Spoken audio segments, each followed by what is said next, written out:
0145. Saya dari PGSD 5C. Saya di sini akan mempresentasikan hasil observasi saya yang saya lakukan di kelas 1, tepatnya di SDN 2 Kemiling Permai. Adapun tujuan observasi itu sendiri, yang pertama, untuk mengetahui tahap perencanaan yang dilakukan guru sebelum mengajar. Yang kedua, untuk mengetahui tahap pelaksanaan pembelajaran yang dilakukan guru ketika mengajar. Yang ketiga, untuk mengetahui pendekatan atau strategi atau model pembelajaran yang dilakukan guru ketika mengajar. Yang keempat, untuk mengetahui media pembelajaran apa yang dilakukan oleh guru ketika mengajar. Yang kelima, bagaimana teknik evaluasi pembelajaran dilakukan oleh guru itu sendiri. Dalam observasi ini, saya akan membahas mengenai proses pembelajaran bahasa Indonesia dan kesulitan di kelas 1 SD. Nah, wawancara sendiri dilakukan dengan Ibu Lisma Septika selaku guru kelas 1 di SDN 2 Kemiling Permai, dan kepada peserta didik yang pertama ada Albani Darmawansyah, yang kedua ada Muhammad Diki Ramadan.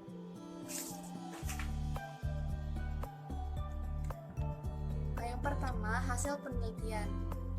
Hasil penelitian yang pertama ada hasil wawancara dengan guru.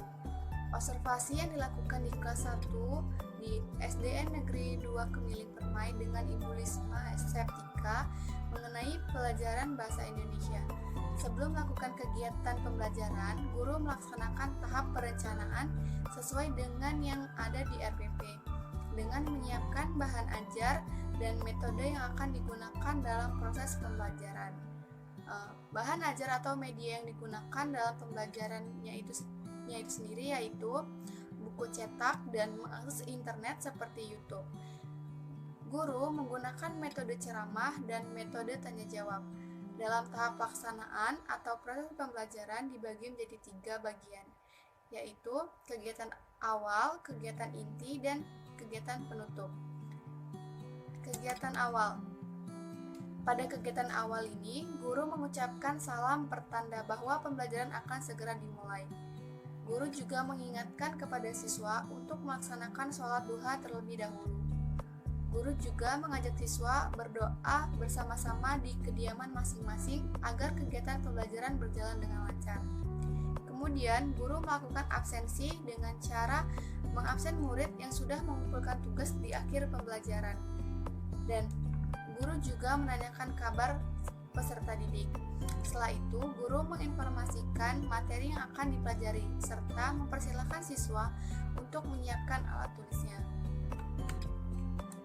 Selain itu, guru mengaitkan materi sebelumnya dengan materi yang akan dipelajari dan dikaitkan dengan pengalaman peserta didik melalui media pembelajaran daring di grup WA. Yang kedua ada kegiatan inti. Dalam kegiatan pembelajaran berlangsung, guru menggunakan metode pembelajaran ceramah, pemberian tugas, dan tanya jawab. Langkah pertama, guru memberikan penjelasan kepada siswa tentang tentang pelajaran bahasa Indonesia mengenai materi hobi atau kesukaan dengan voice note di grup WA kelas secara singkat, jelas, dan mudah dipahami oleh peserta didik. Setelah itu, guru memberikan penjelasan. Guru memberikan tugas berupa catatan ataupun latihan dan memberi waktu sehari untuk tugas yang diberikan karena proses pembelajaran dilakukan daring atau online. Teknik pengumpulannya itu sendiri yaitu hasil latihannya difoto, kemudian dikirimkan melalui WhatsApp grup, dan situlah guru melakukan absensi kepada siswa.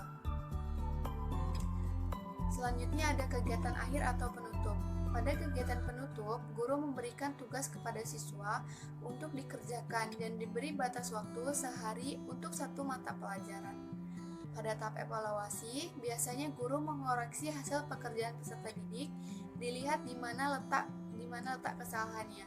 Kemudian, guru mengirimkan kembali tugas yang sudah dikoreksi dengan ditandai seperti dilingkari letak titik kesalahannya. Kemudian, peserta didik diminta memperbaiki titik kesalahan tersebut dan dipelajari ulang di rumah. Tentunya dibantu oleh peran orang tua. Yang kedua, hasil wawancara dengan peserta didik. Yang pertama di sini ada Albani Darmawansa kelas 1C. Kegiatan yang dilakukan sebelum pembelajaran dimulai, biasanya Albani sebelum belajar menyiapkan alat tulis dan buku siswa terlebih dahulu. Kemudian berdoa terlebih dahulu agar proses belajar berjalan dengan lancar. Hal yang dilakukan ketika sedang belajar adalah Albani biasanya belajar sambil bermain karena anaknya terlalu aktif. Tetapi jika sudah serius, Albani akan sangat serius dalam mengerjakan tugasnya. Selanjutnya, media yang digunakan ketika pembelajaran berlangsung adalah buku cetak dan media pembelajaran online seperti YouTube. Biasanya, peserta didik diberi tugas melalui media pembelajaran YouTube, tentunya didampingi peran orang tua. Kemudian, peserta didik diminta untuk menjelaskan kembali materi yang disampaikan di dalam YouTube-nya. Nah, penjelasan peserta didik itu sendiri nanti akan dikirimkan di grup WA kelas. Selanjutnya ada perasaan Albani ketika belajar daring adalah ia merasa bosan karena tidak memiliki teman dan ingin bertemu teman-temannya di sekolah. Tugas yang diberikan oleh guru biasanya berupa latihan. Kemarin Bu Guru memberikan tugas mengenai hobi. Peserta didik diminta untuk menulis cerita mengenai hobi dan dibuat satu paragraf. Selanjutnya, peserta didik yang kedua, Muhammad Diki Ramadan. Kegiatan yang dilakukan sebelum pembelajaran dimulai biasanya Diki sarapan terlebih dahulu. Kemudian dilanjutkan belajar dengan menyiapkan alat tulis dan berdoa terlebih dahulu. Hal yang dilakukan Diki ketika sedang belajar adalah fokus dalam mengerjakan tugasnya. Dan Diki selalu menjadi murid pertama yang mengumpulkan tugas yang diberikan oleh gurunya. Media yang digunakan sama seperti Albani ketika pembelajaran berlangsung adalah buku cetak dan media pembelajaran online seperti YouTube. Biasanya peserta didik diberi tugas melalui media pembelajaran, tentunya didampingi peran orang tua. Kemudian peserta didik diminta untuk menjelaskan kembali materi yang disampaikan di dalam YouTube tersebut. Perasaan Diki ketika belajar daring adalah senang dan tidak merasa bosan, tetapi Diki juga ingin cepat merasakan belajar di lingkungan kelas dan bersama teman-temannya. Selanjutnya, tugas yang diberikan oleh guru sama dengan Albani, biasanya tugasnya berupa latihan. Guru juga memberikan tugas mengenai hobi. Peserta didik diminta menulis cerita mengenai hobi dan dibuat satu paragraf. Selanjutnya ada analisis dan pembahasan. Tahap perencanaan pembelajaran dilakukan oleh guru sudah bagus, yaitu dengan membuat RPP dan bahan ajar. Hal ini sesuai dengan komponen pembelajaran yang harus dilakukan, yaitu tahap perencanaan dengan membuat perangkat pembelajaran. Namun, ada hal yang seharusnya ditingkatkan lagi mengenai pendekatan guru dengan peserta didik. Dan guru harus memperhatikan persiapan menulis permula pada peserta didik. Karena pada saat peserta didik diberi tugas menceritakan tentang hobi atau kesukaan mereka, masih banyak peserta didik yang tulisannya kurang rapi. Khususnya pada pembelajaran bahasa Indonesia, peserta didik harus dilatih dalam keterampilan menulis. Hal ini harus dibiasakan sejak sedini mungkin. Hal ini sesuai dengan teori Pavlov. Teori ini menjelaskan belajar merupakan sebuah proses perubahan yang terjadi disebabkan adanya syarat-syarat atau kondisi yang dapat membentuk latihan yang dilakukan secara kontinuitas atau terus-menerus sehingga menemukan reaksi atau respon. Nah, jadi ketika peserta didik terus dilatih dalam menulis, hal itu akan memicu tulisan peserta didik akan rapih dan bagus. Kemudian, kesimpulan dari observasi ini, dari kegiatan observasi yang dilaksanakan di SDN Negeri 2 Kemiling Permai dapat disimpulkan bahwa kegiatan observasi ini bertujuan untuk menjadikan mahasiswa menjadi calon tenaga kependidikan yang profesional yang sesuai dengan prinsip-prinsip pendidikan dan membangun jati diri pendidik melalui beberapa bentuk kegiatan di sekolah.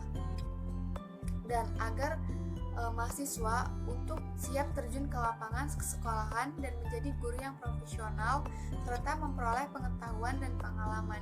Maka dari itu, semoga hasil kegiatan observasi ini dapat berguna bagi saya, pembaca dan lingkungan pendidikan.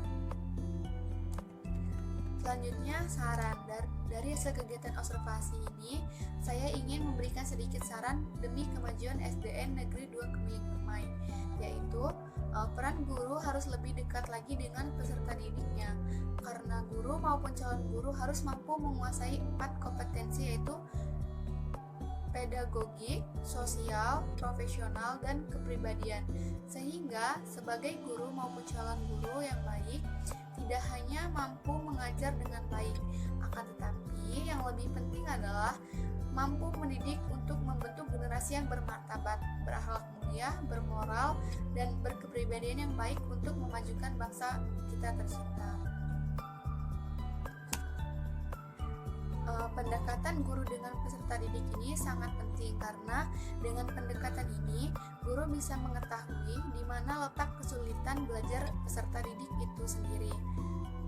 Sekian, wassalamualaikum warahmatullahi wabarakatuh.